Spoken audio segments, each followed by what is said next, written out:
अच्छा, आसपा, अगर दो बड़ी जमातें हैं, मुस्लिम लीग नून और पीपल्स पार्टी, दोनों की बात कर लेते हैं। नून लीग में आपको अभी तो प्राइम मिनिस्टर साहब ने कल हमें बताया कि जी वजारत उज़्मा के उनके भी उम्मीदवार जो हैं वो नवाज शरीफ साहब हैं। आपको वाकई नवाज शरीफ साहब प्राइम मिनिस्टर बनते नजर आ रहे हैं? अगर मुस्लिम लीग नून की कारकर्दगी ऑफ कोर्स इलेक्शंस पे और उस पर डिपेंड करता है, या आप समझते हैं कि शहबाज शरीफ साहब के ही चांसेस ज़्यादा हैं प्राइम मिनिस्टर बनने के? ये बड़ा इंटरेस्टिंग क्वेश्चन है आदिल। आपने तो कल शहबाज साहब को इंटरव्यू भी किया है।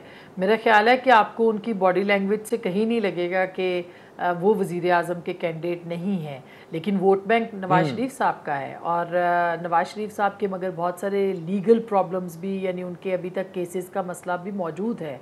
तो वो अभी तो उनको पाकिस्तान आके उनको फ़ेस करना है, बाकी चीज़ों को फ़ेस करना है, वो उसको करेंगे। उनको किस तरह से आगे कानूनी मुशगाफियों का सामना करना पड़ेगा, ये सवाल अपनी जगह पे बहुत अहम है। लेकिन ये बात अपनी जगह पे अटल है कि अगर आप उनके वोट बैंक का देखें तो वो मियाँ नवाज शरीफ का वोट बैंक है। पाकिस्तान मुस्लिम लीग नवाज़ में अगर उनका नाम निकाला जाए तो पीछे तो ज़ाहिर है कि उस तरह की सूरत हाल नहीं। और ये प्राइम मिनिस्टर साहब जानते हैं इस बात को, यानी शहबाज शरीफ साहब इस बात से आगाह हैं कि वोट अगर उनको मिलेगा तो वो सिर्फ़ और सिर्फ नवाज शरीफ साहब के नाम का मिलेगा।